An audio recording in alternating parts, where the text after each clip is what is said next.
Hello.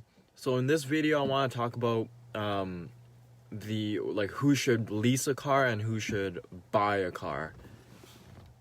The majority of people, I believe, think that buying a car is always more beneficial than leasing a car. Leasing a car is basically like renting a car, and so you don't own it. So most people think that just because you either finance or purchase a car outright that you'll be getting a better deal, because at the end of the term you're gonna actually have something, as opposed to leasing a car. You have to give the car back at the end of the term. In theory, yes, it's a much better deal if you finance a car or purchase a car outright, but this is in theory. And I say that because most people do not keep their cars for the duration of their life. They switch multiple cars, and most people, they find this is the issue. A car is beneficial after it's paid off, and the amount of time you drive the car after it's paid off is going to be why owning a car is the best way to go. The issue with this is, with most people, they don't keep a car for a very long time. They may think they will. Like everybody, when they're buying a new car, they think, oh, I'm going to keep this thing forever. I'm going to run it till it fucking dies. But the reality is, a newer model will come out. Not every year, but a newer model comes out every year, but a refresh on the design of a car is usually around 4 to 5 years.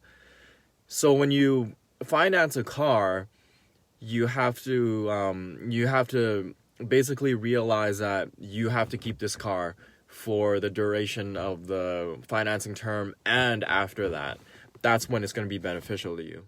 Most people, when they're financing a car, they put a little bit of down payment or no down payment, and then they finance. Like the most time you can finance a car, I believe, is around 7 years. It's going to depend on the make and model of the car and the class of car it is, but most people finance for around 5 to 7 years. So problems with financing. Let's say you sign a 7-year term, which is it's very common. It may sound like a long time, but a lot of people do this. This way they can afford a much higher end car than they normally would if it's like a 3-year term. So let's say I signed for 7 years, which I have, 7 years, and then 3 or 4 years into that, you decide you want a new car, which I also have done. Then now you have to sell this car or trade it in, and most likely you're gonna take a hit or a loss when you trade in this car that you thought you were gonna keep for 7 years and after. But after 3 to 4 years, you want to switch it to a newer model. So let's say you roll over the equity. So now you're negative equity. You're going to roll over the negative equity onto your new car, which you're most likely, if you were financing for 5 to 7 years, you're probably going to do it again for this new loan. You're going to go for 7 years again. Now you have the extra 4 years from your previous loan put onto this new loan, so you're gonna owe more money. And then let's say now you have this new car, and you think you're gonna keep it for another 7 years, but 3 to 4 years after that, you realize you want something else. This car just wasn't for you. Now you're gonna have to roll over two negative equities in the car onto your third and new car. So in this instance, it would have made more financial sense to have just leased your first car, because leases, they expire, or usually a lease term is like usually 3 years. 3 years is good. So in this instance, you switch 3 cars in a short amount of time. You should have leased it, and you would have came out ahead if you leased the car, like the exact same car. You would have came out ahead. And this is the issue with most people, and most people, I believe, would benefit from leasing a car as opposed to financing or purchasing a car. So why did I do it? I mentioned earlier that I did this exact same thing that I'm telling you guys not to do. Why did I do it? So I purchased a Dodge Challenger. I know I'm sitting a Challenger, but it was a different Challenger that I originally purchased in 2009, or is it 2010? Somewhere around there. So it was a Challenger, but it was a 3.6 liter V6. So it was a lower trim level than this one. I purchased it because at the time I only had $35,000, and $35,000 that I felt comfortable taking a loan for and making the payments. So at that time, you know, I wanted the Challenger. I loved the look of it. I couldn't afford the higher end models. I didn't really look at the higher end models, but I financed the V6 model. I was happy for it. I was happy with it for a little while until people started pulling up in the V8s, the higher trim levels, and here I am in a fucking shitty V6 with 300 horsepower, whereas the stock V8s came with 425 horsepower. And you know, almost every day when I drove my Challenger, which I loved, but almost every day I wish it was a V8. I wish I would have either saved more money or took on a higher loan, more of a loan, and made higher payments. So I ended up so I purchased it for $35,000. I ended up trading it in very shortly after, maybe like a year in. So I traded it in, and then of course you lose a little bit of money, and it gets rolled over to the now Challenger that I'm sitting in. And so I did that once, and I learned my lesson. I was like, fuck this shit. Next time, buy right, not twice. So ever since then, I've kept this car. I've kept this specific car, this Challenger.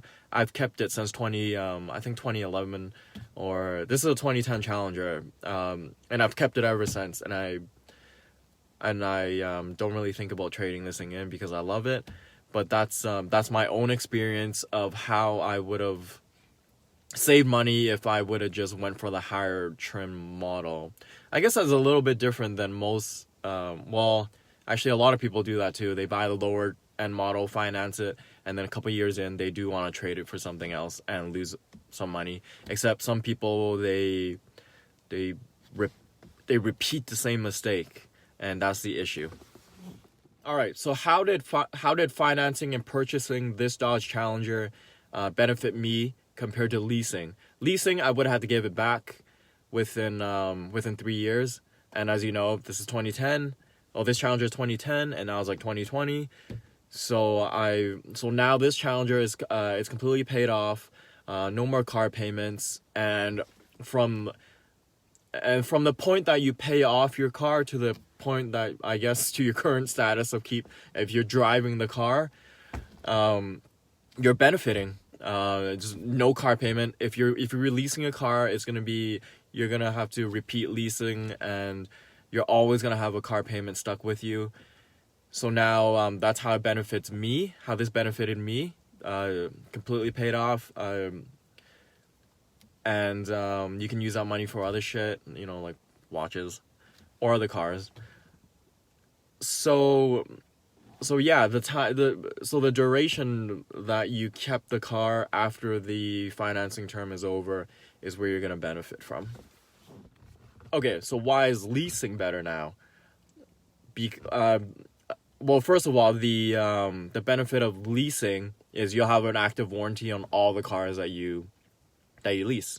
So I own this Challenger now, it's mine, no car payments, but all the issues that come with it or arise with a 10-year-old car, you have to think about that. You have to think about if you purchase and finance and own, let's say, an Accord or a Honda Civic, are you going to want to keep driving this thing for 10 plus years? I was lucky that the Challenger, they did not change the body style very much from the first generation of 2008 till now. They changed a little bit of stuff on the taillights, the rear end, but that's about it. So you're gonna have to think. So you're gonna have to realize that once the car is paid off, you're gonna be on the hook for any type of repairs that arises. And with leasing, that's something. That's the sweet point of it, is you won't be held accountable for all of the well, maintenance sometimes is covered if you ask the manufacturer or the company, but things that go wrong with the engine, transmission, all that fucking bullshit, it's gonna be covered. And since you're leasing every 3 years, there's always gonna be a warranty on it, so you never have to stress out about repairs and all that stuff that comes up. So that's where leasing is gonna benefit. Another benefit and beneficial point of leasing and why it may work better for you is because of your financial situation and car payments, and I mean the amount that you have to pay. What I mean by that is if you can't afford, let's say, a $50,000 car, let's just say you can't get a fucking loan for it. No one's giving you a loan. You have bad credit, and you want this $50,000 car.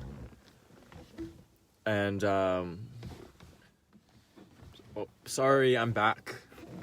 Okay, the sun is like shit.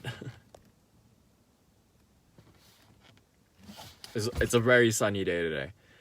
Anyways, like I was saying, like let's say you want a $50,000 car and you can't get a loan anywhere, right? And you can't get this car that you really want. So instead of dumbing down the model and getting a lesser car, what you can do is you can see if you can lease a car. Leasing is going to be a little easier. Banks are more if they're reluctant to loan you money, you might be able to get most of the time you'll be able to figure a leasing situation out with the car dealership. So this $50,000 car, you can't afford it, you might be able to actually lease it. The payments on leasing is going to be lower. So I mean, either you don't get a car, either you don't get this car that you really, really want, or you can lease it. And in this situation, I would lease a car. Like if I really wanted a Challenger and I couldn't get a loan for it, I'm not gonna go to like a Toyota Corolla or a Honda Civic. Like it won't do. So I would just lease a car. I would lease it. And at the end of the lease term, you can also buy out this car. You can purchase it or finance the remaining so that you can own the car when the lease is up. So usually a lease is for 3 years. At the end of that, you can actually keep the car. You can keep making payments on it and buy it out, or you can give it back and lease. If you want, you can lease the same model but newer. But if you wanted to own it in the first place, if you wanted to finance it in the first place, this is an easy solution to being able to get the car that you want that you weren't able to get. So finance it. I mean, if you want to finance it and you can't finance it, lease it, and at the end of the lease, just buy it out, and now you own that car. If you do it this way, ultimately you're going to be paying more than if you were to just finance a car like a normal person. Leasing it and then buying it out at the very end is going to cost you more money than if you were just to finance it in the beginning.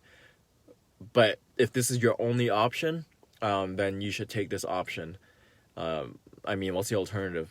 Not having your dream car? Fuck that shit.